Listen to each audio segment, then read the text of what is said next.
Hello everyone, welcome और welcome back to my YouTube channel. I hope आप सब लोग अच्छे होगे, अपना बहुत ख्याल रख रहे होगे और बहुत अच्छे से स्टडी कर रहे होगे। तो आज की इस वीडियो में मैं वन शॉट चैप्टर रिवीजन लेके आई हूँ, जो है हमारा cell the unit of life class 11th का चैप्टर 8 है। तो मैंने आपसे पहले कम्युनिटी पोस्ट में मैंने अपडेट लिखा था कि 1 वीक हम केमिस्ट्री के चैप्टर्स करेंगे एंड 1 वीक हम बायोलॉजी के चैप्टर्स करेंगे। तो हमारा 1 वीक केमिस्ट्री का ओवर हो चुका है। तो अब हमारा 1 वीक बायोलॉजी सीरीज़ का आया है, तो हम उसमें चैप्टर सीरीज़ करेंगे, वन शॉट रिवाइज करेंगे। तो सबसे पहले जो चैप्टर है वो है हमारा cell the unit of life.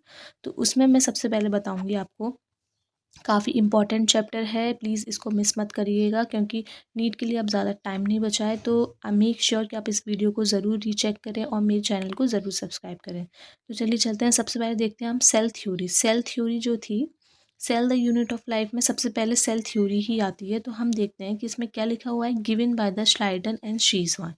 जो स्लाइडन थे और जो शिवान थे, उन्होंने ये सेल थ्योरी दी थी। All living organisms are composed of the cell. सारे के सारे जो लिविंग ऑर्गेनिम्स थे वो ये सेल से कंपोज्ड हुए थे। All cells arise from the pre existing cells. जितने भी सेल्स जो अराइज हुए थे वो प्री एग्जिस्टिंग सेल से अराइज हुए थे। ठीक है, तो सबसे पहले हम सेल थ्योरी की बात कर रहे थे। सेल थ्योरी हमें किसने दी थी, श्लाइडन एंड शिवान ने। तो सारे के सारे लिविंग ऑर्गेनिम्स किसके बने हुए हैं, कंपोज्ड ऑफ सेल्स के। हमारी पूरी बॉडी ही सेल्स की बनी हुई है। अब आप लिविंग ऑर्गेनिज्म में कुछ भी ले लीजिए, तो जितने भी लिविंग ऑर्गेनिम्स हैं उनकी जो बॉडी जो है वो किसकी कंपोज है, हमारी सेल्स की। तो इसलिए ही सबसे पहले सेल जो है उसको हम as a unit of life बोलते हैं। ठीक है, तो अब सेल आगे क्या लिखा है, all cells arise from the pre existing cell. जितनी भी सेल्स जो हैं वो प्री एग्जिस्टिंग सेल से अराइज हुए हैं। नेक्स्ट हम बात करते हैं प्रोकैरियोटिक सेल्स के बारे में। अब प्रोकैरियोटिक सेल्स जो होती हैं, इसमें क्या कौन कौन से एग्जाम्पल दिए गए हैं हमारे, bacteria, blue green algae, mycoplasma and PPLO. Prokaryotic cells में जो एग्जाम्पल हैं, प्रोकैरियोटिक सेल्स और यूकैरियोटिक सेल्स के मैं आपको इसके एग्जांपल बता रही हूँ। प्रोकैरियोटिक सेल्स में एग्जांपल कौन कौन से हो गए, हमारा bacteria, blue green algae, mycoplasma and PPLO. Next आती है हमारी यूकैरियोटिक सेल्स। यूकैरियोटिक सेल्स में कौन कौन सी एग्जांपल आता है, हमारा प्लांट सेल आता है एंड एनिमल सेल्स आता है। ओके, अब हम बात करते हैं सेल एनवेलप के बारे में। सेल एनवेलप के बारे में बात करेंगे तो सेल वॉल जो है वो हमारी प्लांट्स में पाई जाती है हमारी, और सेल मेम्ब्रेन होती है। सेल एनवेलप जो है वो किस चीज़ का बना हुआ है, सेल वॉल का और सेल मेम्ब्रेन्स का। तो सेल वॉल जो होती है वो प्लांट्स में होती है और सेल मेम्ब्रेन। ठीक है, तो सेल एनवेलप हमारा इन दो चीज़ों का बना हुआ होता है। अब साइटोप्लाज्म की बात करते हैं। साइटोप्लाज्म हमारे किस चीज़ का बना हुआ है, साइटोसोल का प्लस ऑर्गेनिज्म। ठीक है, साइटोप्लाज्म में हमारी क्या क्या चीज़ होती है, साइटोसोल्स प्लस ऑर्गेनल्स। अब हम बात करते हैं न्यूक्लियस के बारे में। न्यूक्लियस के बारे में, न्यूक्लियस में हमारी कौन कौन सी चीज़ें होती हैं। सबसे हम पहले हम देखते हैं कि सबसे पहले आता है हमारा न्यूक्लियर मेम्ब्रेन। न्यूक्लियर मेम्ब्रेन होता है, न्यूक्लियर पोर्स होते हैं, न्यूक्लियोप्लाज्म होता है, न्यूक्लियस होता है और क्रोमोसोम्स होते हैं। ठीक है, तो हमारा ये आ गया। सबसे पहले प्रोकैरियोटिक सेल्स पढ़ रहे थे हम। प्रोकैरियोटिक सेल्स में जो हमें एग्जाम्पल दिए गए थे वो था हमारा bacteria, blue green algae, mycoplasma and PPLO. Eukaryotic cells की अगर हम बारे में बात करते हैं तो यूकैरियोटिक सेल्स में हमारी कौन कौन सी चीज़ें आने वाली थी, plant cell and animal cells. Cell envelope किस चीज़ का बना हुआ होता है, सेल वॉल का और सेल मेम्ब्रेन का। सेल वॉल जो होती है वो हमारी सिर्फ प्लांट्स में होती है। साइटोप्लाज्म की अगर हम बारे में बात करते हैं तो साइटोप्लाज्म जो होती है साइटोसोल होता है प्लस उसमें ऑर्गेनल्स होते हैं। अब न्यूक्लियस, न्यूक्लियस की बात करते हैं। मेन चीज़ हमारी न्यूक्लियस होती है। न्यूक्लियस के अंदर साइटोप्लाज्म होता है। ठीक है, तो न्यूक्लियस में हमारी न्यूक्लियस मेम्ब्रेन्स पाई जाएंगी, न्यूक्लियस पोर्स प्रेजेंट होंगे, न्यूक्लियोप्लाज्म होगा, न्यूक्लियस होगा और क्रोमोसोम्स होगा। अब क्रोमोसोम्स के हम बारे में बात करें, क्रोमोसोम्स 4 टाइप्स में आ जाएंगे हमारे, मेटासेंट्रिक, सब मेटासेंट्रिक, एक्रोसेंट्रिक एंड टीलोसेंट्रिक। ठीक है, तो ये चीज़ आपके लिए काफ़ी इंपॉर्टेंट है। मैंने इनको डिटेल में नहीं पढ़ाया है क्योंकि ये वन शॉट रिवीजन है। अब हम वन शॉट रिवीजन कर रहे हैं और नीट के लिए ज़्यादा टाइम नहीं बचा है, तो इस वजह से मैं आपको वो सारी चीज़ें इंपॉर्टेंट बता रही हूँ जो पेपर के लिए, आपके रिक्वायरमेंट के लिए ज़रूरी है। तो मेरी आपसे रिक्वेस्ट है कि आप इस चैनल को ज़रूर सब्सक्राइब करिए और आप मुझे कमेंट सेक्शन में बताइए कि आपको अगला आपको वन शॉट कौन सा चैप्टर का चाहिए। ठीक है, नेक्स्ट देखते हैं हम। क्रोमोसोम्स हमने कौन से पढ़े थे, हमारे मेटासेंट्रिक क्रोमोसोम, सब metacentric, acrocentric and telocentric. Next देखते हैं हम।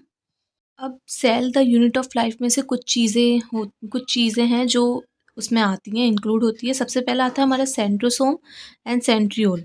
सेंट्रोसोम आता है और सेंट्रियोल आता है। नेक्स्ट आता है हमारा सीलिया एंड फ्लैजिला। नेक्स्ट जो आता है वो आता है हमारा cytoskeleton. Cell the unit of life chapter में से हमारी कुछ ये तीन चीज़ें हैं जो हमारी प्रेजेंट होती है, centrosome and centriole, cilia and flagella और साइटोस्केलेटन। अब हम बात करते हैं राइबोसोम के बारे में। राइबोसोम्स जो होते हैं वो दो टाइप में होते हैं, prokaryotic ribosome and eukaryotic ribosomes. Prokaryotic ribosomes जो होता है वो 70S का होता है और यूकैरियोटिक राइबोसोम जो होता है वो 80S का होता है। नेक्स्ट जो हम बात करते हैं, मैं इन सब की डिटेल में नहीं जाऊंगी, मैं आपको बता रही हूँ ये ओवरऑल जो वन शॉट रिवीजन होता है वो मैं आपको बता रही हूँ। और अगर आप चाहते हैं कि मैं इनकी डिटेल वीडियो बनाऊं तो आप प्लीज़ मुझे कमेंट सेक्शन पे करके बताइए। वैसे मैं शॉर्ट्स में भी मैं आपको इन सब की डिटेल प्रोवाइड करवा रही हूँ जो थोड़ेंगे। तो राइबोसोम्स में हमारे दो टाइप में आते हैं, prokaryotic ribosomes and eukaryotic ribosomes. Prokaryotic ribosomes हमारे 70S का होता है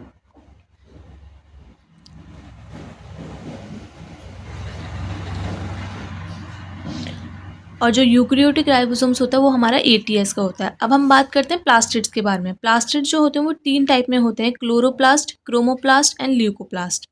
अगर आप इनके इनके टाइप्स के बारे में पता अब मैं आपको एक बात बताती हूँ कि अगर आप ये जैसे जैसे कि ये प्लास्टिड्स है, इनके टाइप के बारे में अगर आपको पता होगा कि क्लोरोप्लास्ट होते हैं, क्रोमोप्लास्ट होते हैं, इसमें ल्यूकोप्लास्ट होता है, तो आप डेफिनेटली इनकी डिटेल में आप पहुँच जाएंगे। तो प्लास्टिड के बारे में प्लास्टिड के बारे में अगर हम बात करते हैं वो तीन टाइप में होते हैं, क्लोरोप्लास्ट, क्रोमोप्लास्ट एंड ल्यूकोप्लास्ट। अब माइटोकॉन्ड्रिया के बारे में बात करते हैं। माइटोकॉन्ड्रिया को सबसे मेन चीज़ है ये माइटोकॉन्ड्रिया। माइटोकॉन्ड्रिया को हम और क्या बोलते हैं, power house of the cell. अब इसमें दो चीज़ें होती हैं, inner membrane and outer membrane. Inner membrane में हमारा क्या होता है, क्रिस्टी, जो कि हमारी क्या पोजेसिस करता है, F0 से F1 पार्टिकल। ठीक है, तो उनको हम बोलते हैं इनर मेम्ब्रेन। इनर मेम्ब्रेन में हमारी क्रिस्टी प्रेजेंट्स होती है और क्या पोजेसेस करती है, F0 से F1 पार्टिकल। और आउटर मेम्ब्रेन होती है। और माइटोकॉन्ड्रिया को हम क्या बोलते हैं, power house of the cell. Next जो हम बात करते हैं वो आता है हमारा एंडोप्लाज्मिक रेटिकुलम। अब एंडोप्लाज्मिक रेटिकुलम में हमारे तीन चीज़ें आती हैं, SER, RER। SER का मतलब होता है स्मूथ एंडोप्लाज्म।